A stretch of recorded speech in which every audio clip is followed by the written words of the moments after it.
Good evening. My name is Alex Ioanu, and I'm stepping in for Mark Powell, who is currently travelling overseas and was unable to run tonight's session. I'm joined tonight by Helen Mcguire. Helen is now located in the Whitsundays and has had over 30 years' experience combined in both the Victorian and the Queensland Education Department. She opened her own Montessori tuition centre in 2018 after having completed her Montessori training the year before.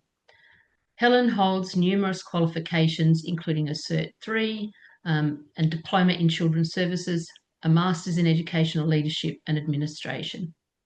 Helen and I connected some years ago when I was reaching out to meet with those who were researching within the Montessori world in the Australian context. So it's really lovely to be able to connect with her now. She's currently completing a PhD on Montessori in the Australian in public primary schools. Welcome, Helen, to Montessori Lives. It's good to have you here. Thank you for having me. Pleasure. So our starter question is if you could please begin by sharing what your Montessori story is. How did you discover Montessori? What's brought you here? Okay. Well, many years ago, probably in the first 5 years of my teaching career, a girlfriend and I, both mainstream teachers at the time, were quite dissatisfied with teaching at the time. We went on a holiday together to South Australia and did the, interior bit. And at that time we were talking and what else we could do and everything. And this friend of mine was talking about, she at one point said, well, why don't we train in Montessori? And it didn't go very far at that point in our discussion. But Montessori was being taught at her school at the time. There was her school had low numbers and some of the classrooms were used for Montessori training. And so that's why it came up in our conversation. But many years went past and Montessori didn't get really mentioned again. But it was really when I was as a teaching principal at a small school that I didn't like the direction that the public system was going in at that point. There was some new things coming in and I didn't really agree with it. And so I was looking for something else, and that's when I started to look into other things I could do. And I looked into Montessori and I looked into Steiner and I, did lots of research, and I decided that Montessori was more my thing. And I enrolled in a course and learned a lot as I went along, learnt more as I was in the course. It sort of opened a new avenue to me in quite a big way. Yeah, so that's where it sort of went. Yeah, so what is it that you've enjoyed? Like what's come out of that you feel it's brought to you as an educator, that training and that experience in Montessori? An awful sort of remade me as a teacher, just when I was doing the course, there were certain things I didn't understand at first about the Montessori approach and what was being discussed in the courses and everything. And then it was sort of like as I went further along, it began to open up different avenues and different ways of thinking for me.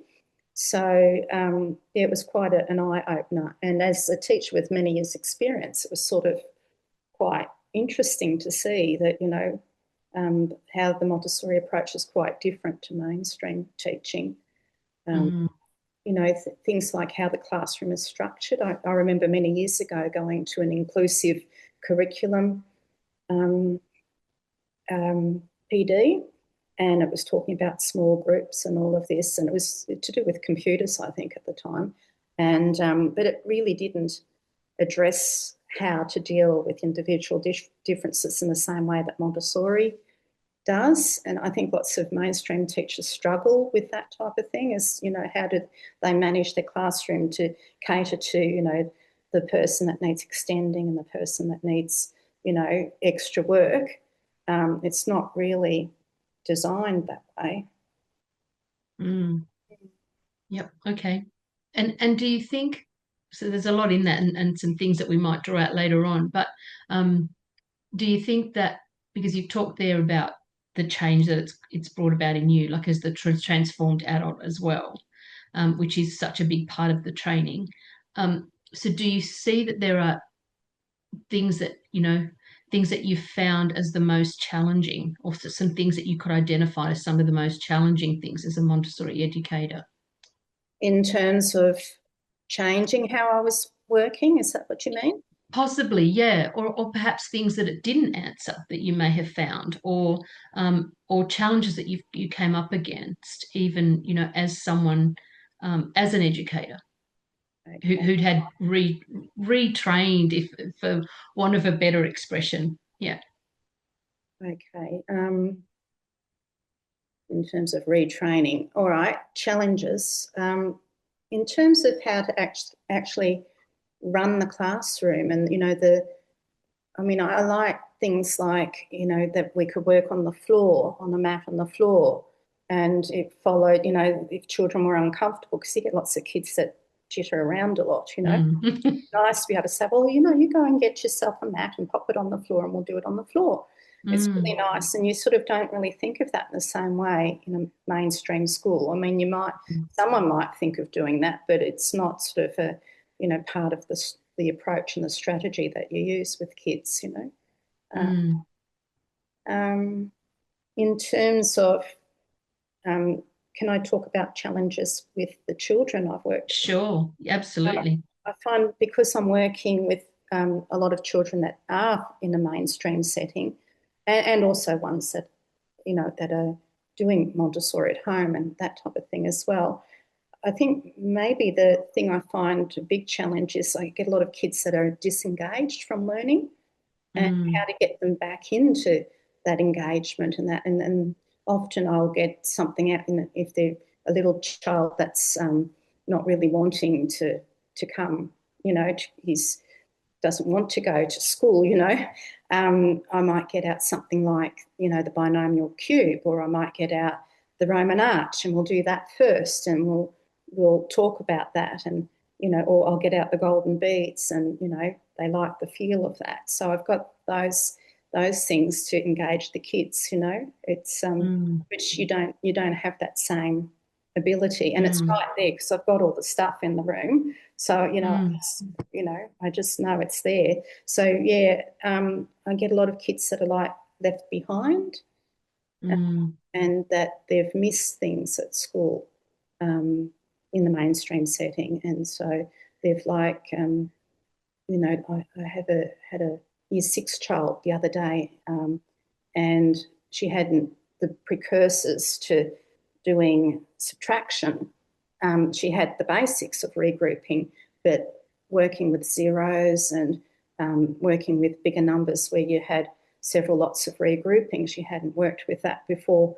Well, it's been introduced in the class, but she was sort of like a step behind because she was Mm. still working on the basics of it.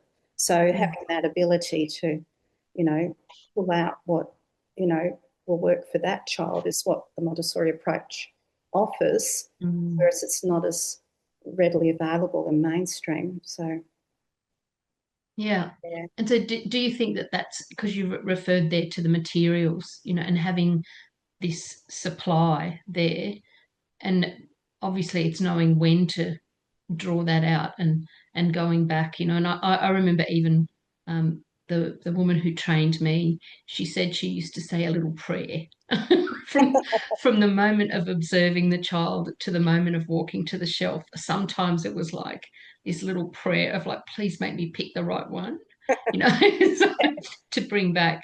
So yeah, I know what you mean about that. Those, yeah, and that's a big challenge, I think, Helen, because really it's about filling the gaps, but also the challenge of disengagement that yeah. that But you'd the be facing. interesting, It sounds like quite young as well. sorry? It sounds like they're quite young, some of those children who are really disengaged Well, already.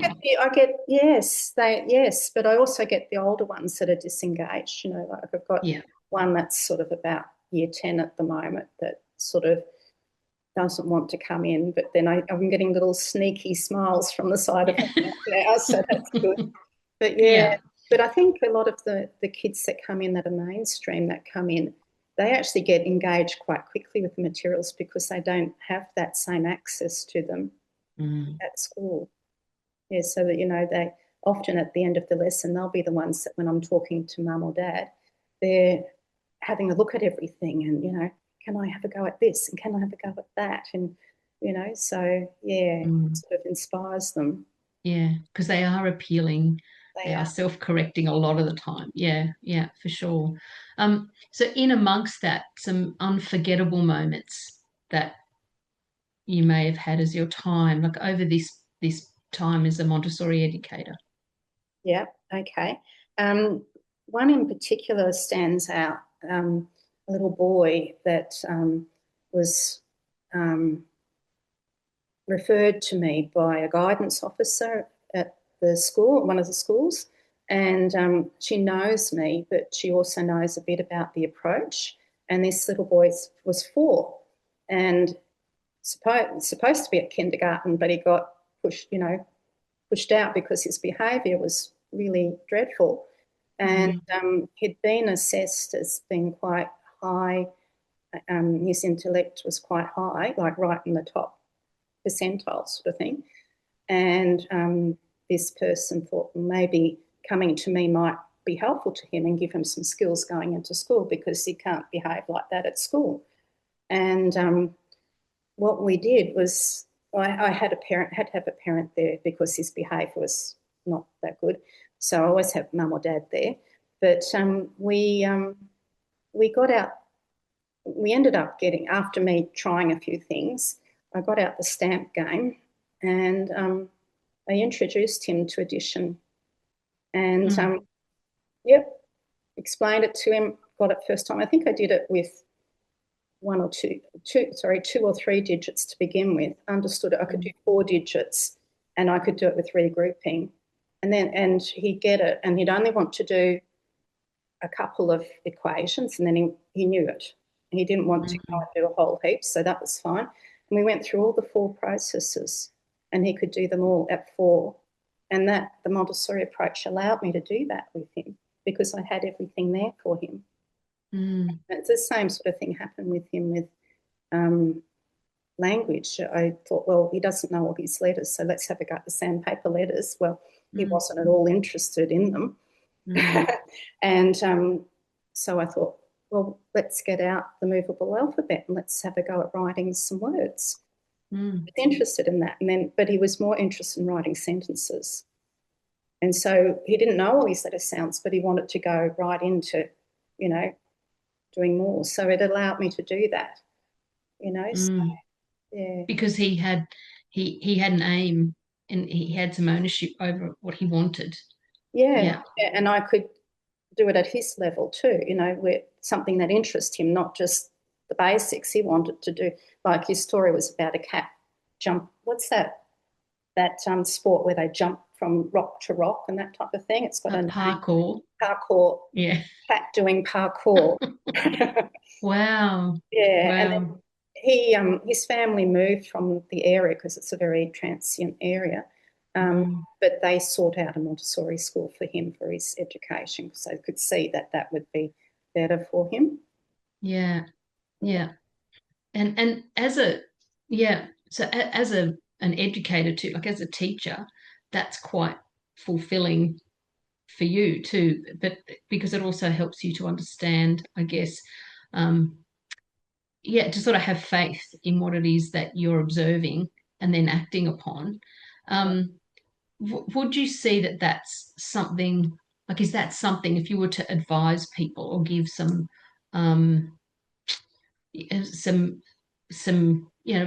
pearls of wisdom for educators or educational decision makers based on your many years of experience and even this because online I mean sorry that one-on-one tutoring that tutoring that you do is quite intense as well yeah. because it's close yeah so would you have any advice for those educators or decision makers, other educators who might be just starting out or feeling a bit disillusioned perhaps, or even policymakers?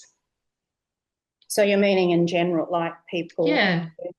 Um, yep. Do the Montessori approach. What's that, sorry? Do the Montessori approach. No, I think a lot of people don't know enough about the Montessori approach, and I was thinking about that. Maria Montessori did a lot of public speaking, and she did. Remember her glass The classroom glass and that classroom, type yeah. of thing. And I think we need more of that type of thing because I find a lot of parents know about the Montessori approach because they seek something else. Because I get lots of parents in that are dissatisfied with, what's happening in education, and they're looking for something else. So they've explored other things, but I get lots of when I talk to teachers a lot of them haven't even heard of the Montessori approach or they know absolutely nothing about it. They just know the name and that's about it. And the policymakers too, a lot of them, their experience has not been, a lot of them it's not been with Montessori. So in turn, I think it's really a matter of how to get the word out more, being more vocal, having more people talk about it more openly, in public situations. But in terms of policymakers, I think I really do think it would be good if it went in more mainstream settings, a little bit more concrete, using things like Montessori materials in it and having that type of structure. So, in my mind, it would be a great way to go. But it might not be what, other people are not, not at that point. But I do think it is a matter of getting the word out, and showing people what it's about. For instance, one of the other questions when I was talking about that other little boy, one of the other examples I had there was a parent that came in. I had taught the older child, and the mother came a few minutes early and we hadn't quite finished the lesson. And the mother came in with the younger little boy, and he was a bit of a tear around little fella, which you can imagine in the room. And so I got out the Roman arch and put the mat on the floor and I sat them down. I said, see if you can do this. And, and it worked for about 2 seconds with the little boy, but the mother got right into it. And she was really interested in how it worked and why it was that material was used in the classroom and everything. So I sat down with her at the end and did the Roman arch with her. But it's sort of getting people in to actually see, show them some of the materials, the binomial cube or the trinomial cube for adults, the Roman arch, the stamp game, how it works, the golden beads, and actually showing them how it works and how clever it is and how engaging it is.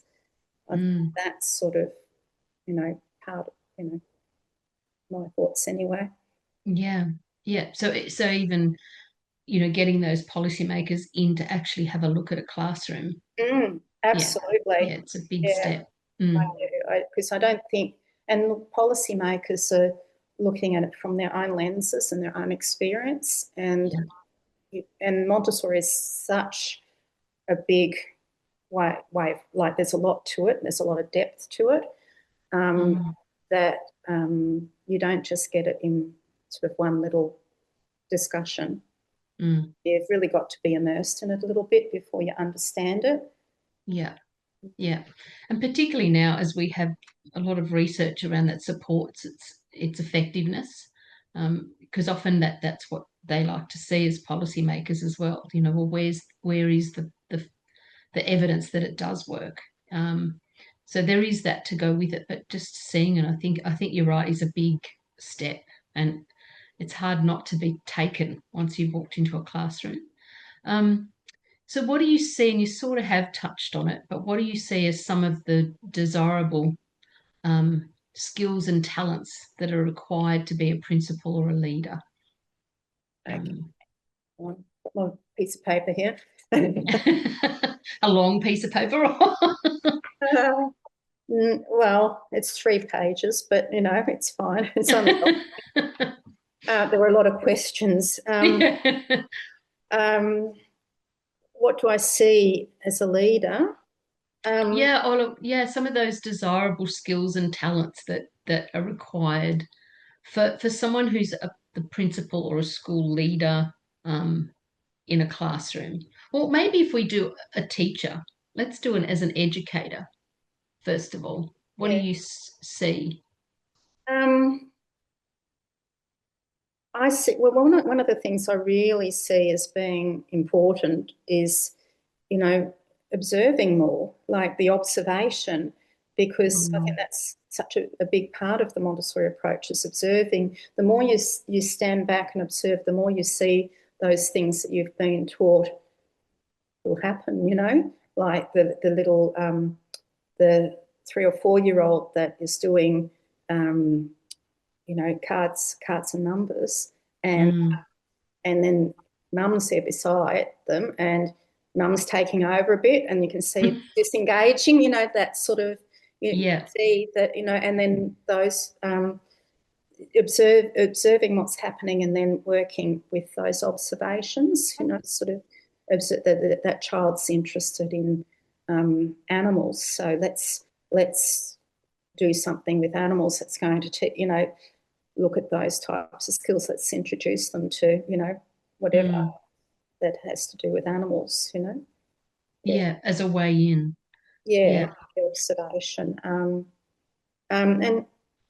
I, I guess another thing that I think is sort of important, because one of the things there in the questions was about new teachers, and Yeah. it suggests there. I really think because people are so time poor and everything, I think having a really good record keeping system from the beginning, knowing, what have your lesson, what lessons you teach in what order, and also having how you're going to record that, whether it's going to be a paper system or whether you're going to have an app or something to record it. Mm, I think because there are certain ones around that you can, use, I think that keeps you on track as to where you're going.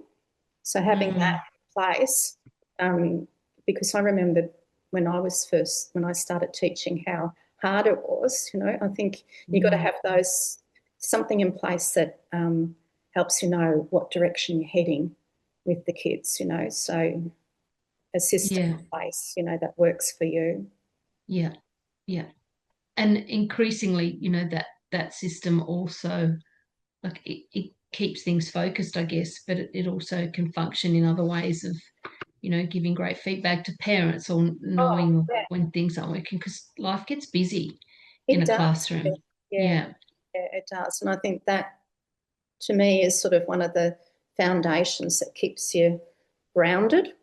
Yeah. Yeah. Yeah. That's right. And there are a lot more around um, at the moment as Yeah, well. there So, are. Yeah. yeah. Um, so, and I know we sort of moved around a little bit, Helen, but what do you see as one of the biggest challenges faced by education in general? Like you talked about being a principal and feeling like you didn't like the way things were going. Could you talk a little bit about that? What do you see as the biggest challenges faced by education in general? In general. Well, people always talk about a lack of time, like they're overcrowded. I always hear about that from people. Um, and I think that's a big challenge. But I guess being able to hone in on what's important too, isn't it? Because if Mm, you're being bombarded with all these things you have to do, being able to work out what's most important and having your blinkers on a bit and heading for that direction rather than, letting everything worry you. yeah, Mm. yeah. And I think that's probably really good advice, particularly for people just starting. Yeah. I know um, that it took a bit of time out of the classroom to realize just how involved things can be. So stepping away and then coming back in makes you really hone in again on what's important. And I guess your tutoring really lets you do that. Yeah.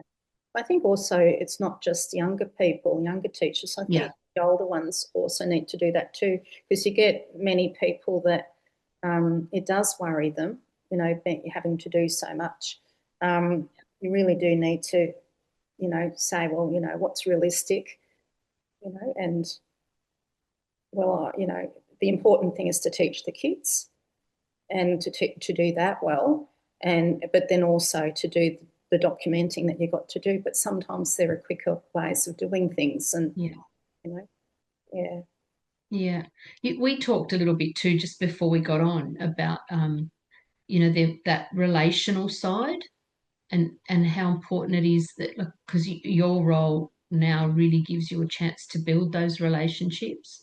And I think sometimes when there was the advice I started in the Catholic system, and my first principal just said I was given the advice of don't smile before Easter, which I think was pretty common for some people at the time. And he was a delightful principal, but just came from that school of thought. Whereas I don't, it didn't work for me at the time, and yeah. I'm not sure that it works for most students. But that's another thing that I think, that relational side, which is so important in Montessori teaching. That yeah, and But you'd get a chance to explore it. but it's really important in mainstream teaching too. But I think that the Montessori approach actually focuses, saying Yeah. how important that sort of thing Mm. is. And it's part of the approach is, observe the kids, and build those relationships and that respect for the child. And I think because it's such a big part of the Montessori approach, you actually develop a better relationship, but also the kids work better when, they have a good relationship with the people that are around them. Yeah. Mm, So, for sure. mm. Yeah. So what's the book that all educators, you think the book that Oh, all I educators should remember that read? one. Okay. Well, what I wrote down is all Montessori publications. um, Yeah. I know when my husband's Scottish, and when I went over there once early in my, you know, development towards the Montessori approach, there was a fantastic bookshop that we went to. It's a big old bookshop that was multi-story, like um, a big old library, but it was a bookstore. Yeah. And I went in there and I found the section on Montessori, and Wow. it only had a few books. It maybe had 4 or 5, something like that. I bought all that they had. That Yeah. was like my tourist thing for Yeah. everything in Your little Scotland. souvenir. My souvenir. But, yeah, and then reading, like once you start reading, and I've heard other people say the same thing that are Montessori teachers. Once you start reading about the Montessori approach, you have to keep going. I've got a whole collection of Montessori books here, and Mm. I get them out and read them like bedtime stories, So it's That's sort of great. to reinvigorate myself, and remind myself of, what it's all about. But the depth of what she said was really amazing, like Mm. a very unique person, very clever person. And I think even though some of her writings are very hard to read too, I think you've got to read them several times before it sort of all sinks in and that. But I think that's what I'd say is, um, Montessori books to Yeah. Montessori, to people along that path. But I think even mainstream people, teachers and that, if they were at all interested, I think in the approach, I think some of those early ones that you get taught in your courses, like the absorbent mind and, the Montessori method and those ones, Mm. I think those are pretty good to read. Um, Mm. good foundation. Yeah. I've just started doing a reread again, and I've just been reading Education for a New World, and it's startling how like it could have been written today. Yeah. Um, And that's the it's thing about yeah, this, is that a lot of it is very modern. yeah, It's, things like, the don't have the kids sit in, in yeah, desks and things because they're still developing, and, they need to move around a bit, and, it's yeah, good for them. Um, I think those types of things are very, that they're not, her writings aren't really old, because she actually says modern day things that people haven't taken up in a lot of areas, yeah. Still haven't yeah, taken up. haven't Yeah, taken up, and so I think, yeah, I think if people had a good foundation in Montessori, it would be really good. yeah, yeah. Yeah, it's interesting too. And even going back, you were talking about how you didn't know anything about it until a colleague or a friend had mentioned it. And for me, it was, I think, 2 hours in um, an initial teacher education, like my granddad, that sparked. And it's the same thing. And yet I don't think it's been taught at uni. I have had students who've gone on to uni who've said no, they don't even touch it, when they're In the doing course, education. in the course I'm doing at to do the PhD, I've got Yeah, supervisors that yeah, teach the teachers, and I've asked them those questions, and like I'm telling them things about the Montessori approach that they yeah, didn't know, and their understanding to begin with was very small. So yeah, yeah, and my initial training was the same as yours. I don't even know if it was 2 hours or so. I don't remember how long it was, but I yeah, do remember it getting mentioned. But that was about it. Mentioned yeah, with China and yeah, bundled in. together. Yes, That's right. yeah, These alternatives on the side. Yeah. yeah, absolutely. Yeah. Yeah. So, and again, before we got on, you talked about how your days in your work currently can be really long. So how do you manage that work-play balance? Oh, okay. I don't manage really well. I remember You that do? answer. You No, do? I don't. No, my days are too long, and I do get very tired, and I get into trouble from my husband. Excellent. Yeah, what I do is, when I leave here, I don't take it home, which was different to when I was mainstream teaching. I'd take a lot home. So Mm, I shut the door, lock the door, and then I go home. Although I do get messages occasionally from parents, like an email, or there might be a text message occasionally, and usually I'll just look at it, if I'm not eating dinner or something like that, and leave it to the next day if I can. But it doesn't usually require much of my time. mm, So yeah, that's all I do, is I leave it once I've shut the door. But they're long days, so. But the thing is too, in my long days, if I have any spare time, because sometimes people cancel, and I don't have any lessons to plan and stuff, I will do my research as well. So my days are very full. yeah. Because it must be difficult, Helen, particularly with the study, the PhD work. It's Um, really hard. Yeah. yeah. Is now a good time to talk about that work? Maybe that the PhD study that you're doing, and maybe just to give it a bit of, I know you're still on the way and in process, but maybe just to talk about the focus of your work and what you're looking for and looking at. Yeah, I'm looking at Montessori in public primary schools in Australia, and there's only a little handful, as we probably all know. And I've talked to teachers in 3 different schools, and using Zoom, and interviewed them, and looking at, from the perspective of um, student outcomes. Sort of, is it because they've got them in public schools, is it sort of, helping, or is it, um, what other outcomes are there besides just academic, and that, and what benefits you're getting. And, I'm hearing things like, when the kids go into high school, how independent they are, and, how they've, binomial cube helps and all of these things. But yeah, yeah, it's Can you been, talk through the methodology as well that you've used? I'm interested in it, that. it's, I've used Braun and Clark's thematic analysis, Yep. reflexive thematic analysis, and which has been really interesting for me because, it's all new to me. And I I used there's a program that you can use.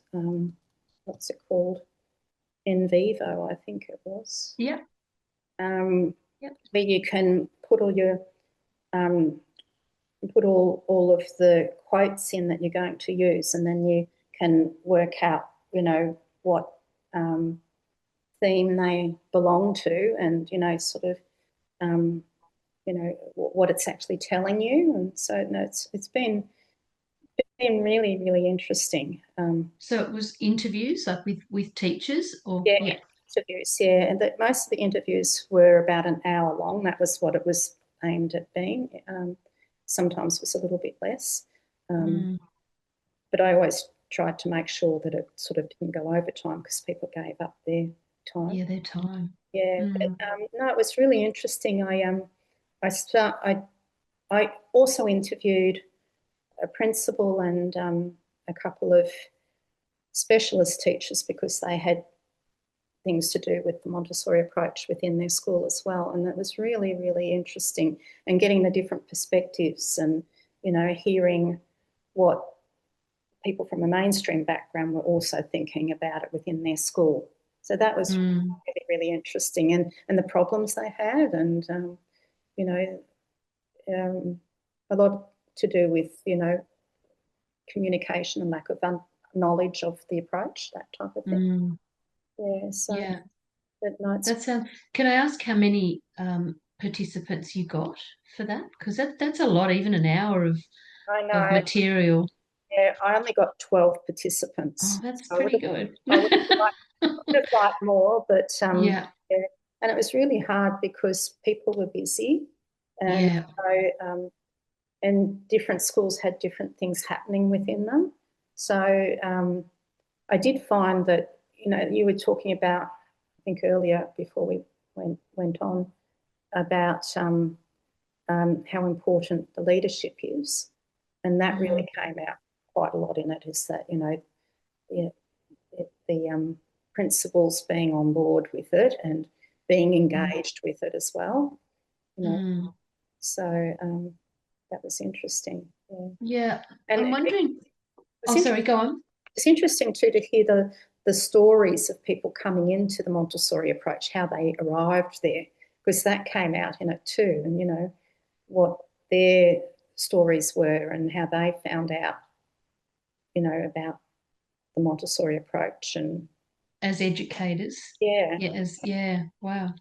It would be really interesting actually. Mm, Um, yeah. So I think Sarah Jane's got a question that she just posted in the chat about whether you'd be interested in talking to a teacher who was at Mitcham Primary School with, because I know that that stream's being phased out. I think it finishes at the end of the year, yeah, or maybe yeah, well soon. I think they're finishing the year 5 and 6. Yeah, yeah. yeah, yeah, yeah. No, that sounds fine. I can hook you up because the teacher that was there, Marina Rich, has taught there for over 10 I years. know her. I've talked to Oh her. yeah, you have because she's now at our school, so it'd be easy for me to hook you up if you needed it. Which school are you at? Melbourne Montessori Oh, College. yes, okay. Yeah, I've visited there too. Yeah. As part of my training, I visited you there. Actually, I might know you, Sarah Jane. Yeah, I probably did the placement for you.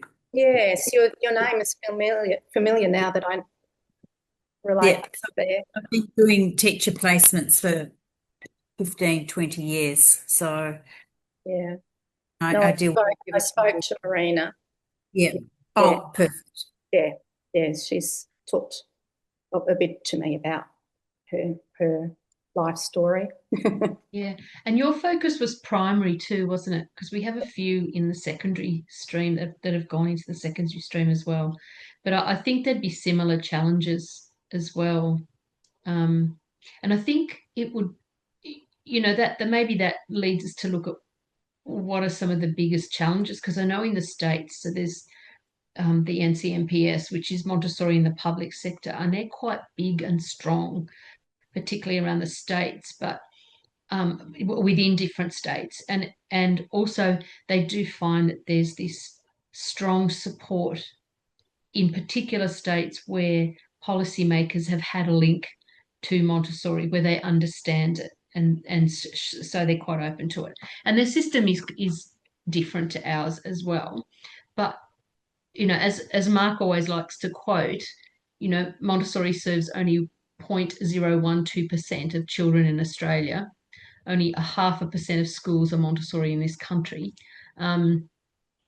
So, and that sort of leads into what are the challenges that we face, because we know it works. We've seen how happy staff often are as Oh, well yes, yeah.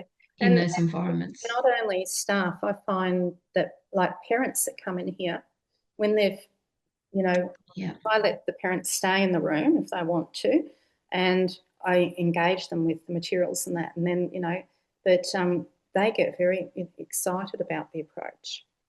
Mm.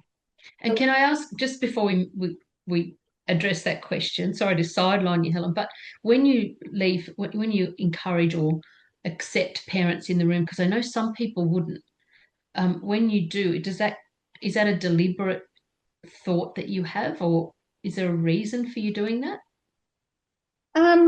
Well, sometimes it's because it's a very young child, and they need that support of mum or dad there. Because I leave it up to them. I have a little. I'm at work at the moment. I have a little meeting room to the side here, and I always say to parents, look, if you want to, you can just go in there and do your own thing. Sometimes they get my Montessori books out and read, but Excellent. but I find that most of the parents, I ask them into the classroom, and I know that many Montessori classrooms won't allow that, and I understand that that's, because of the child's engagement, concentration, and all of that. But what I find, because I work one-on-one a lot, the parents actually will just sit and watch sometimes, or sometimes it's really good to actually get the parents that actually are teaching the child, and I stand back and let them keep going because they know their child really well. So it might be, if they're doing, cards and counters or something, they might be saying, and what's this number? And just keeping them engaged, because they need that little bit of conversation as well. So no, it doesn't, I don't find it interrupts at all. I mean, if it was interrupting the child, I'd actually say to the parent, that I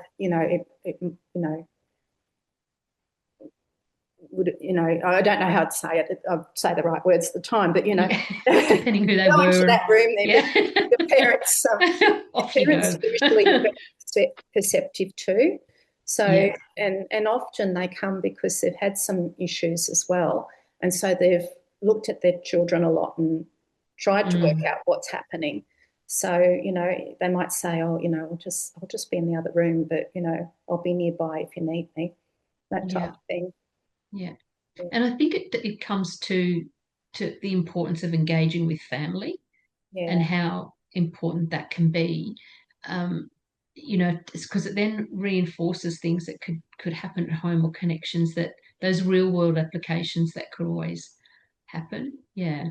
Yeah, that's great. So what do you see then as one of the biggest challenges faced by Montessori in Australia? You've already mentioned that, but we're not talking about it enough. We're not showcasing it enough. Can you think, have you got other perceptions or other ideas? That was my main thing. Yeah. Is yeah, is getting it out there. Like I've often thought, as part of my business here, I've thought, will I offer to the local schools? Will I offer to go in and show them some of the materials? I had a while back.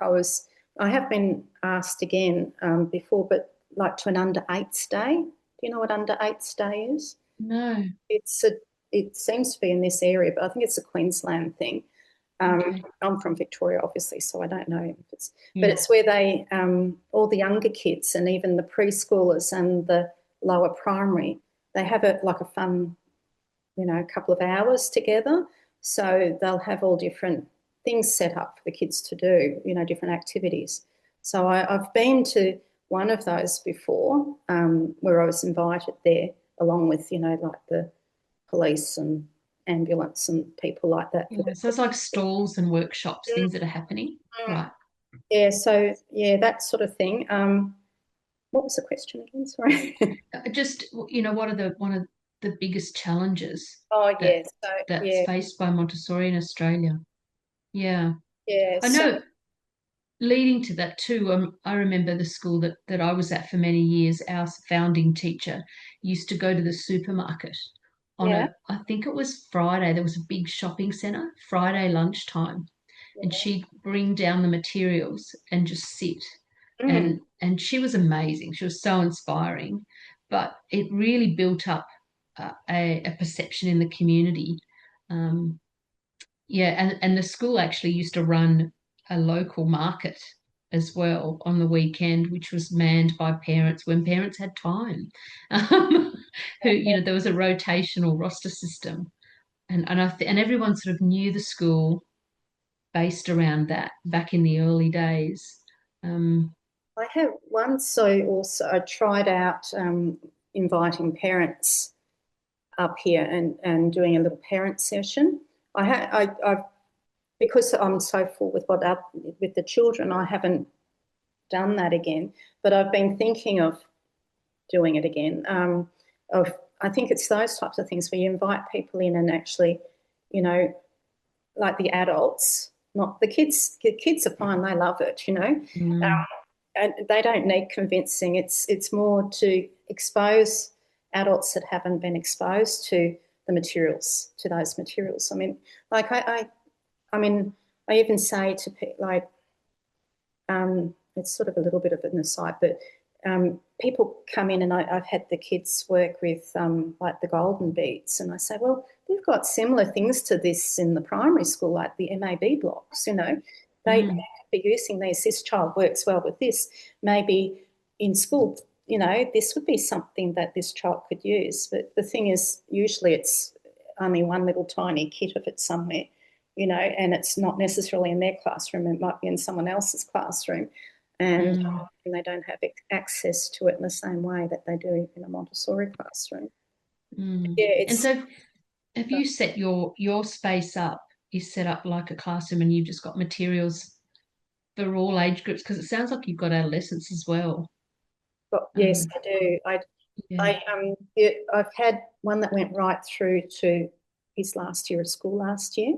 Wow. And because it's tuition, there's that flexibility there. But he needed help more with I did English and maths with him, but it was more the English that he needed the most. And that was in his last year that was the bit I thought he's not going to pass English. He's not going to pass English. And then he did. He did only just, but he really struggled. But yeah, he was my oldest one, and the youngest ones have had it too. And I've done that because I've often had siblings come in of the older ones, and so I've said, well, I can work with the 2-year-old as well, and particularly when they're, a bit more into learning. And I've got the other room where I sometimes put them in the other room with the younger materials rather than the things that have the beads. And I always say to people, if there's a younger child, there's beads in here, So just be careful. So, we'll move to the other room if we have any problems, Yeah. Yeah. So do you think Montessori can save the world? And how, and what signs of hope do you see? Okay. I don't think interesting I don't times. think the world can be saved in the world that we have at the moment. Mm, I think you've always got people that have different ideas, and there's always going to be, wars and all of this type of thing. And there's going to be people that fight with other people, and all of this. And but I do think in terms of um, being, I really do believe that the Montessori approach would be great to have, at least in lower primary school in public schools, because it has everything that we're taught as teachers is good, like all the hands-on stuff and everything. mm, And I think we sort of lost a bit of that. And so, yeah, I do think it can save the world of teaching, in terms of, if we did all think more along that line of the Montessori approach, that it probably would be a lot better. But I don't know that everybody is going to think that way. yeah. I do think it's got a lot, it's got all that. To me, Montessori is everything I was taught as a teacher in my training and also in PD and everything, put together, which is what Montessori did, wasn't she? She took lots of people's ideas. But to me, Mm, it's all the good things that I was taught to do put together in an approach that really works and that caters to individual needs. And I think I see mainstream now as being like a patchwork of mm, approaches that don't necessarily all mold together with a philosophy, and that all matches. mm. So you see it as maybe more add-ons. To Is it? mainstream. Yeah. Um, well, I personally think yes, if every school was Montessori, we'd be in a good place Mm, because of the teaching that goes with it as well, and the depth of understanding of the children. mm, I think if it was founded on the basics of what Montessori is about, yeah, I do think we'd be in a better place. mm.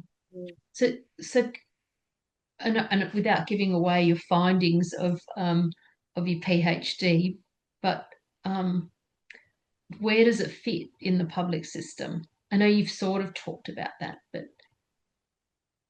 Um, well, possibly as a stream, like so people have an option, um, at least initially, I guess.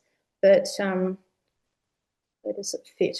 I think we've got a long way to go before it could be um, big time in mainstream, because there's so much knowledge that people need that don't have it yet. Uh, mm, so possibly as a stream at this point is what I think. mm. And sometimes I think too, it's that knowledge and the sense that there is a lot of knowledge that's needed that can sometimes feel like a deterrent, even Yeah. for policymakers. In Mm. discussions that I know we've had, it almost feels like it's too daunting and that Yes. would require too much of a change. And I think that it's worth exploring sort of staged Yeah. approaches to it, Yeah. because the Definitely. other thing is that it's unique to a context as well. So although you could walk into a school in Taiwan, and for instance, we were talking about Taiwan earlier, and they look the same, there are Yes. still contextual differences. Yeah. That means that they can all coexist, Yeah. Like, That's it. Absolutely. yeah. It's just this. Yeah. It's sort of a no-brainer to me, really, that Mm, it really is such a good approach. And yes, I think you're talking about it too hard for people, to um, in terms of me going from being mainstream to Montessori trained, and I'm basically Montessorian or nothing. So mm, um, in my life, that is, mm, I think there was sort of like a bit of an explosion of understanding for me. It took me a little yeah. while in it, like it really. It took me a while to understand the concepts of how I guess it was being taught by Montessori teachers, the course. It took me a little while to move to their way of thinking and understanding where they were coming from and what they were meaning, in terms of things like the 3-period lesson and the cycle of work and all of these types of things, that all of those things sort of were spoken about because they knew what it meant. But to me, coming from mainstream, it was like a different world to begin with. And then it suddenly sort of enlightened me. And sort of after a while, after I've been doing the course for a little while, I could see, where, what it meant and how it all fitted together. And, so I think it's not a happen overnight thing. I think it's a real having to expose people a lot to it. It's not just one or two sessions with them to show them the materials and they say, oh, right, that's a really good program, like you might do with a spelling program or something in a mainstream school. I like that. That'll work for us. That'll be great. It's not like that. It's much bigger than that. And it takes a lot of learning and, over many sessions before you really get a real feel for it. Yeah. I think Helen. so you need to be exposed to the materials. I think that's a real key bit because that's really like in your course, you have to use the materials and that's part of it. Getting adults to actually use the materials, your politicians to use them, not just see it in a classroom, but to actually have a go at them. I think and use something that's a bit more tricky, like, your test tube division or something like that, and sort of, racks and tubes. Yeah. Yes, that's it. Yeah, for sure. So that transformation that you talked about, that change that you felt like the explosion in a way. Yeah. What do you think's the secret to that though? Like I don't know. I'm just trying to think about the actual, because sometimes I was trying to really work it out how it worked as I was given different tasks to do within the course. And,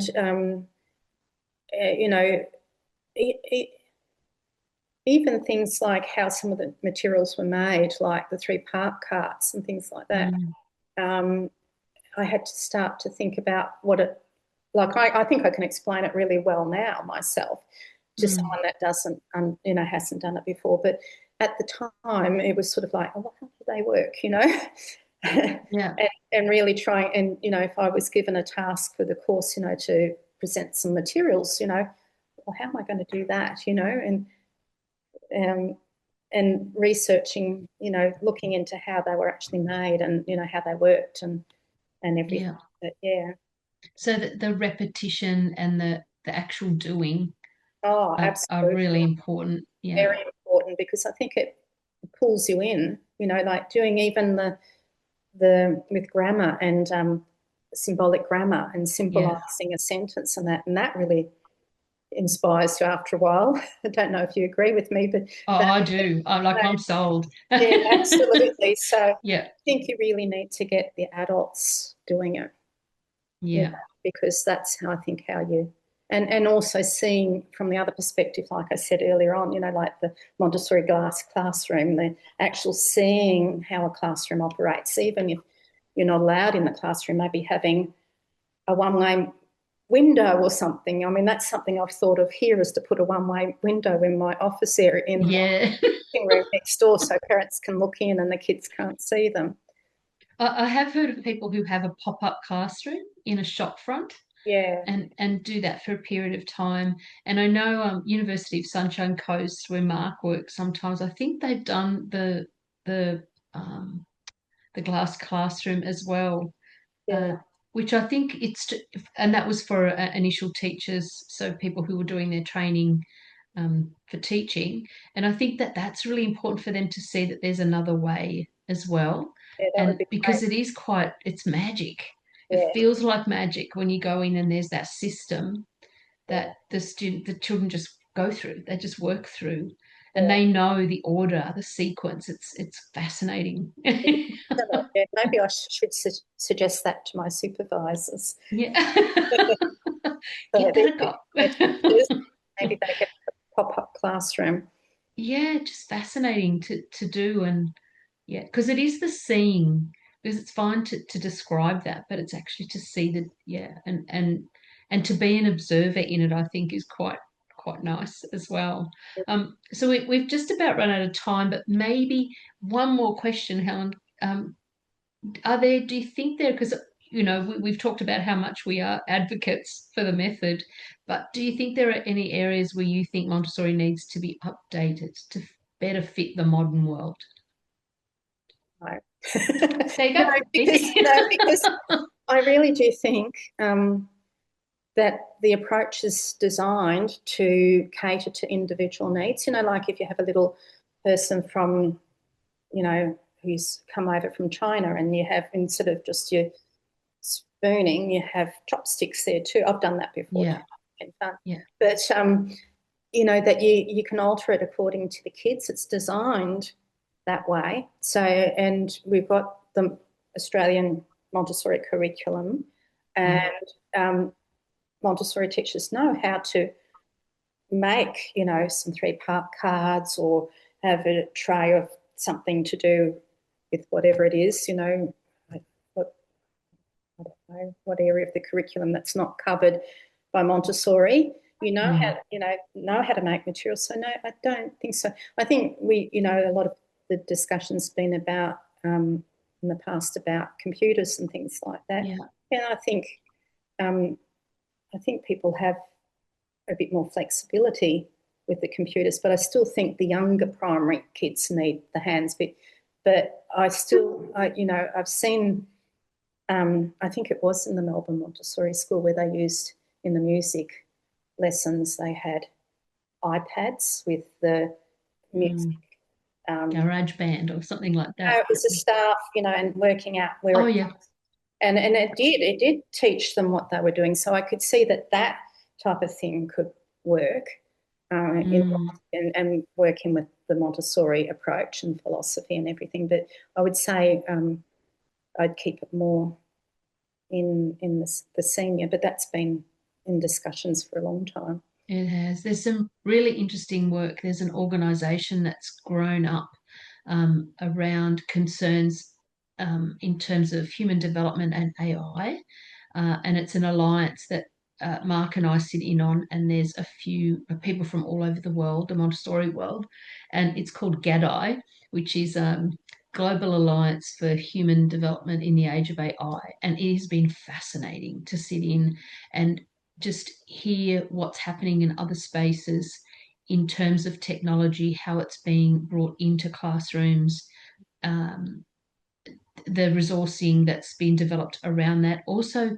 the rate, the pace, it has been a real concern for the group, and the fact that people aren't really checking. So they're really talking about checklists and ways to sort of manage that and help educators to not neglect that space, but also to be really considered in how they're going to use that technology or introduce kids to that technology. But yeah, really interesting work going on there.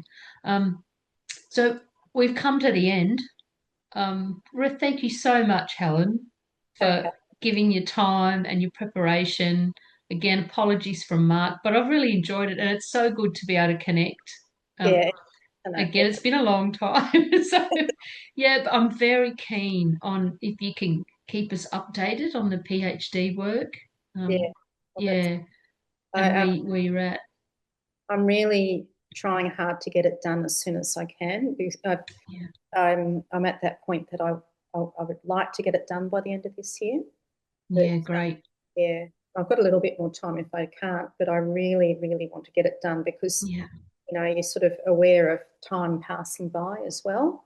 And I yeah. want it to be really, I think it would be relevant anyway, but I want it to I be, think it would, very relevant, yeah, particularly given discussions that we've been having with government of yeah, late.